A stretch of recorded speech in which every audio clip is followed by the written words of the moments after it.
Welcome back to Petrovac in Montenegro for the second part of Europe District. As we saw before the news break, Montenegro will soon start accession talks with Brussels to become a member of the European Union. Our Brussels correspondent will tell us how this small Balkan nation is perceived by Europeans. We'll also find out more about the fate of 800 Roma refugees after their camp was totally destroyed in a fire at the beginning of the summer.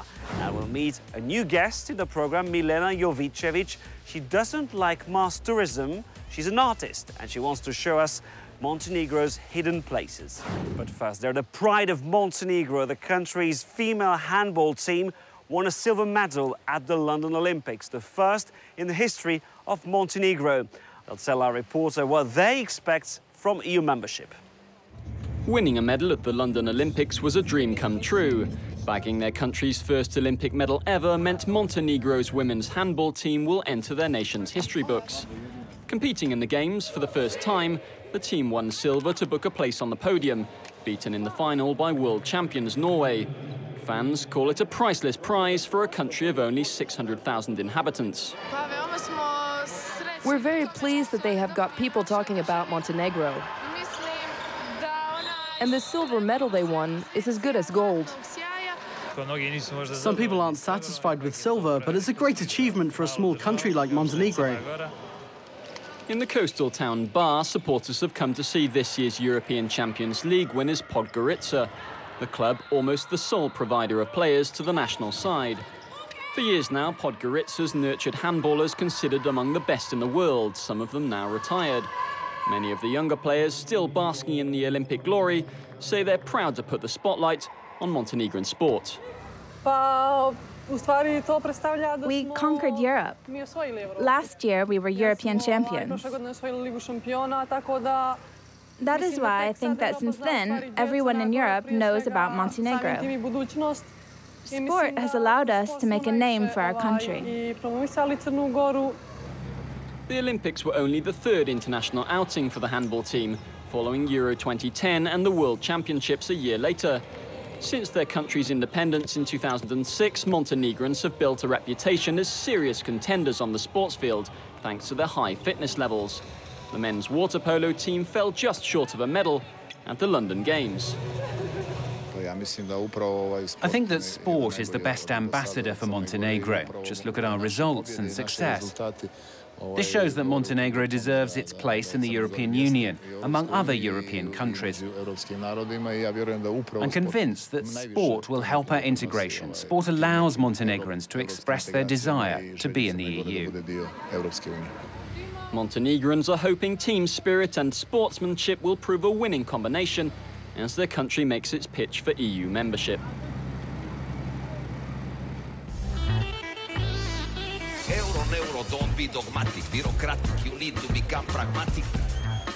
And we're back in the Bay of Petrovac with its famous sapphire waters. But beyond the cliches, what do Europeans know about Montenegro? This is a report from our correspondent in Brussels, Katalin Landaburu. In this little family restaurant, the Bakija father and son offer a number of products from their native Montenegro. In Belgium for over 20 years, they fled the former Yugoslavia at the start of the war. Since then, it's through food that they maintain the link with their culture, trying to make it better known. A challenge indeed. There are those who came here as tourists and found it lovely. Others have heard of criminal activities. That gives it a bad reputation. But most people don't know anything about the country. No, they don't really know it. It takes a little explaining. That's why we put these cards around like that. To verify these comments, we talked to some locals. What does Montenegro mean to you? Yugoslavia. The Balkans, the Adriatic, a country that has suffered a lot. Montenegro, diamonds. I don't know. Montenegro? Monaco, perhaps? It's in that area, I think. Unlike most Europeans, Jean-Claude Legros is very familiar with Montenegro. His various stays over there have also inspired a tale. This ode to the wild, illustrated by pictures of his girlfriend and set to music, has given rise to a show performed at various festivals in Belgium. I plunged into the cold lake. The fish brushed against me, and I felt as though cloaked, as though swallowed. I lost my old life. What does Montenegro mean to you? Beauty above all. The beauty of the landscape. The kindness of people. The sympathy that they have for anyone who visits. A type of ambassador, Jean-Claude Legros has contributed in his own way to raising awareness about a fascinating country. Next July, he's been invited to Montenegro itself to put on his performance.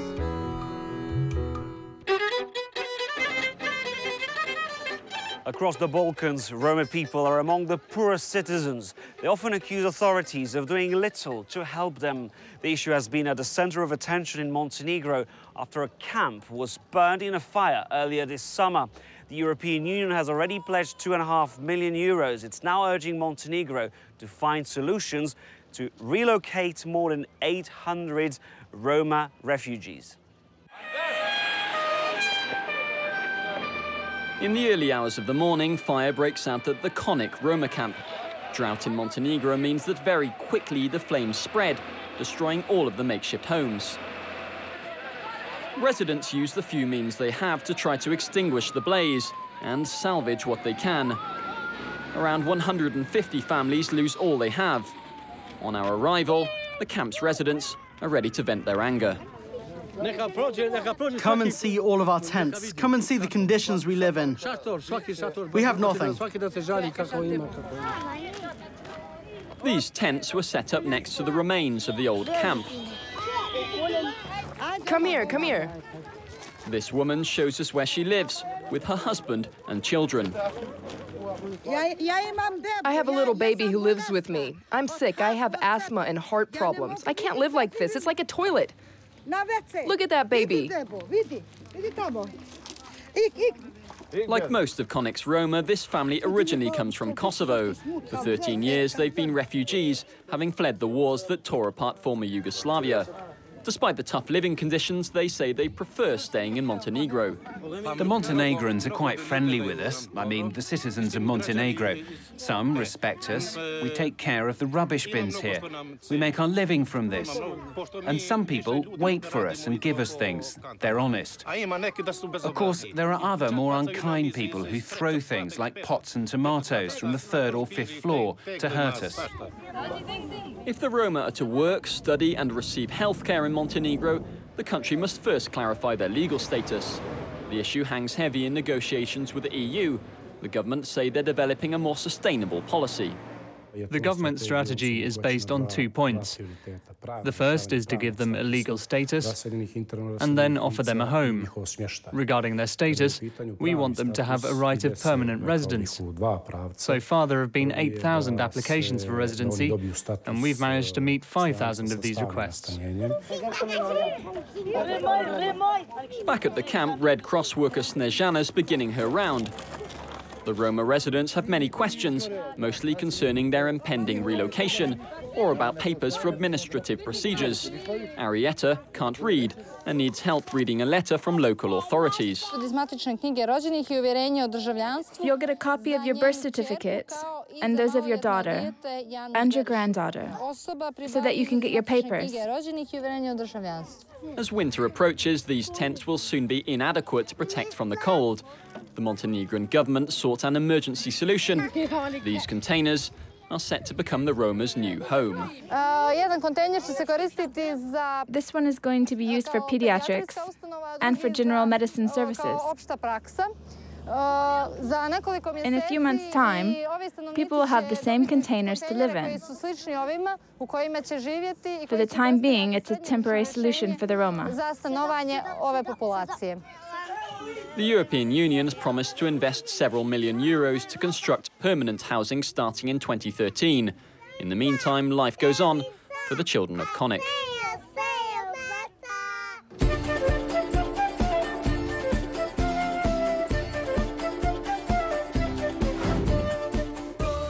I'm here in the region of Lake Skadar, Montenegro's largest lake, to meet our new guest in the program, Milena Jovicevic. She's a Montenegrin visual artist, and I'm going to meet her right here. Very nice to meet you. Thank you. This is the village of Rijeka Černojevica. I got it right. Yes. Why did you choose to meet us here?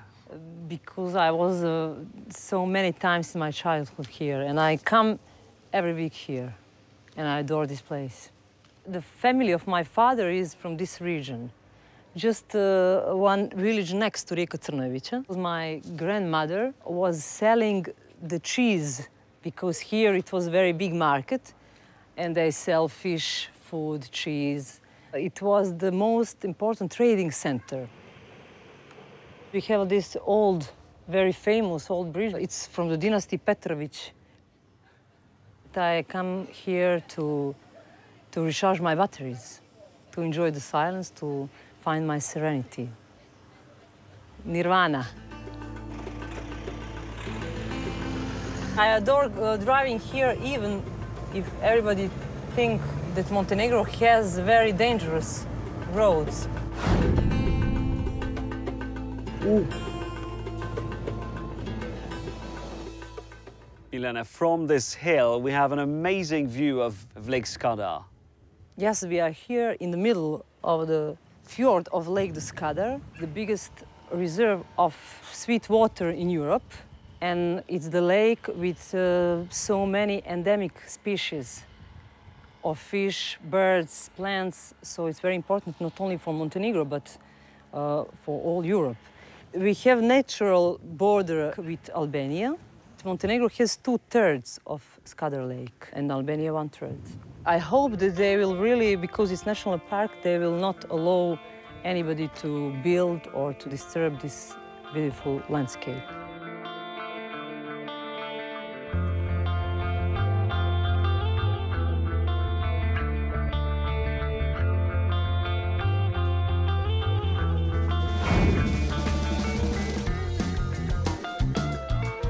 And our next stop is at Cijevna Canyon, famous for its green river and waterfalls, but where's the water gone? I don't know, we have very dry summer. You see, the river disappeared. You cannot control the nature.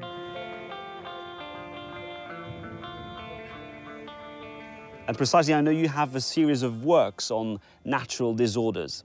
I have some series of photos of natural disasters.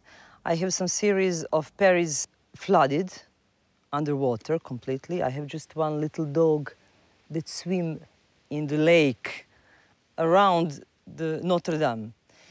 I have Rome in the Ice Age. And I have New York that seems like in desert after a drought. And you're very much interested in the condition of women in our modern societies. Yes, we are completely obsessed by consuming everything, even the body. I used table football, which is typically men's game, but I put it in the context of feminine fight with two different teams. One as a sexual object, it's a silicone puppet. I found it completely unnatural. And the other side, we have traditional women that are also one object of femininity, but completely devoted to home, to husband. It's a fight of traditional presentation and the presentation of consumer society, society that we live.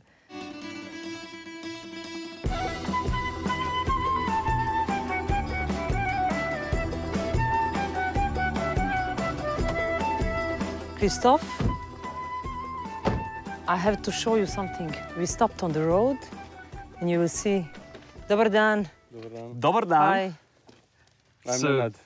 You are? Nenad. Nenad, Christophe, nice to meet you. You seem to sell a lot of things, including wine. Yeah. Only from our vineyard. It's limited edition, about 600 liters wine and 150 rakia. Rakia, yes. Typical spirit from the Balkans. It's very strong. Do you like it? It's very strong. No, I don't like it. It's about 52.5 degrees. Yeah. We can try the wine if you want. Okay, well, let's try the wine. I would love to. Not rakia.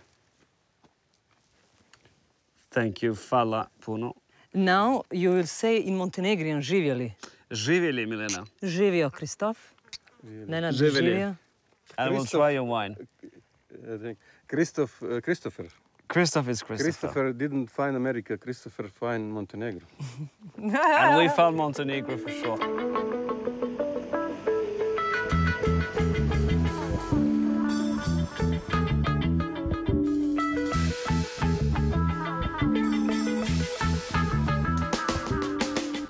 And our last stop is the multicultural port of Ulcinj in the south of Montenegro. Yeah, just after the very long sandy beach, which is 13 kilometers, with river Bojana, we have a natural border with Albania. Now we have 3 religions here. We have Orthodox, Muslims, and Catholic. I like very much the region because of that. But the place is very authentic, I think, because it's a little bit different from the coast. And now we are in this paradise. Well, Milena, we'll have to leave it here. No. Yes, but thank you so much for being our guide here in Montenegro. We had a fantastic time, and there's a beautiful sunset around the corner. Thank you for watching this edition of Europe District from Montenegro. We'll return next month as we continue our journey across the Balkans, so please stay with us on France 24.